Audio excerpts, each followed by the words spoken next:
I also see theater as a way to explore and to teach history. The historian and the artist often face similar dilemmas when conjuring the voices of the past, particularly when those voices have been deliberately erased or marginalized in traditional historical narratives.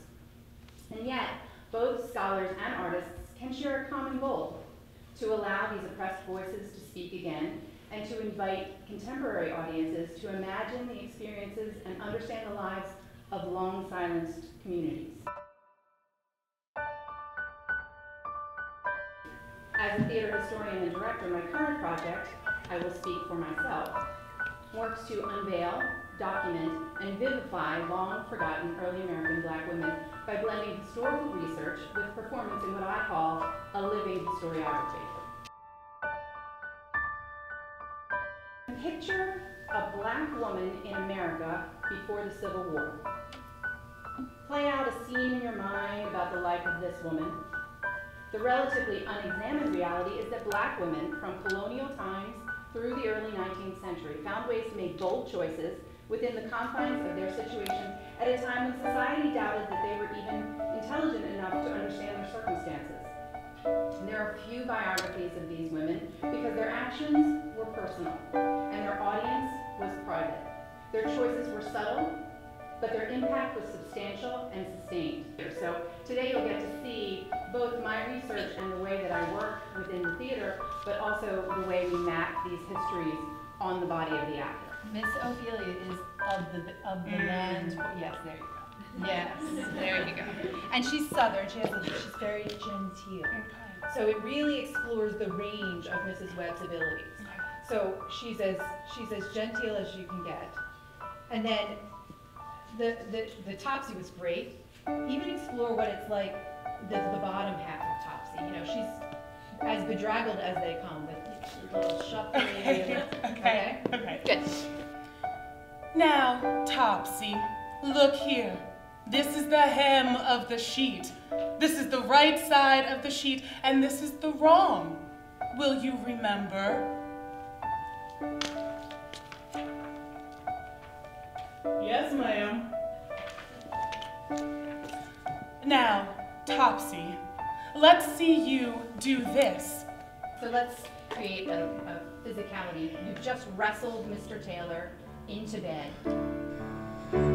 Now, I don't want to have to get somebody to tie you down. I saw one poster break his neck last week jumping out a window when he was raging with one of these frightful fits.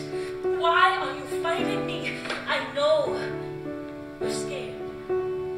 I am too. But Dr. Rush can't be here. He's left me in charge. It's just you and me tonight. The cabinet will take effect soon, and I'm going to stay until the morning to see you one way or the other.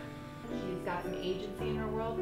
So these words mean something to her. Allow them to sort of lift you and steel you against just sort of running out and after your children. I am responsible to you, Mr. Taylor. He says we are the reflection of our entire race.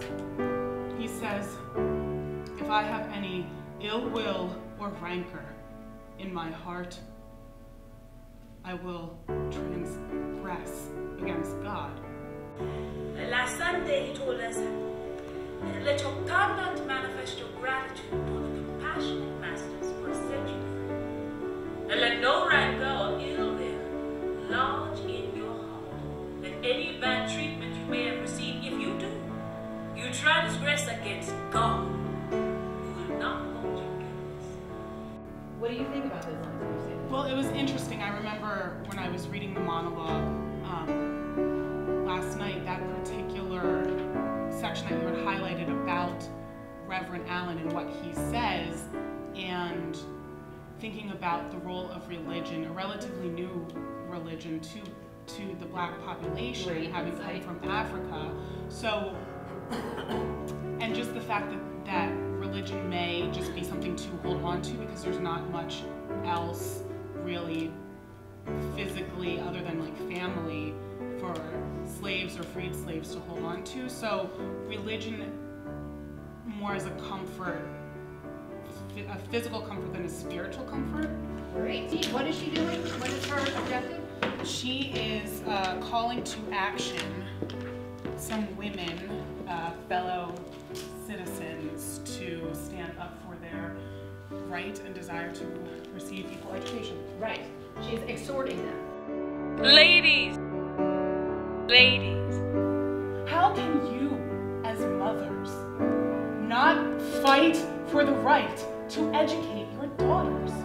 She has to grab you and say, wake up! The time is coming. We are going to be citizens. We are going to need to vote. We are going to need to be able to argue our way through things. If we don't start now, how in 20 years, how in 40 years can we be ready? Because she sees it coming long before it's there.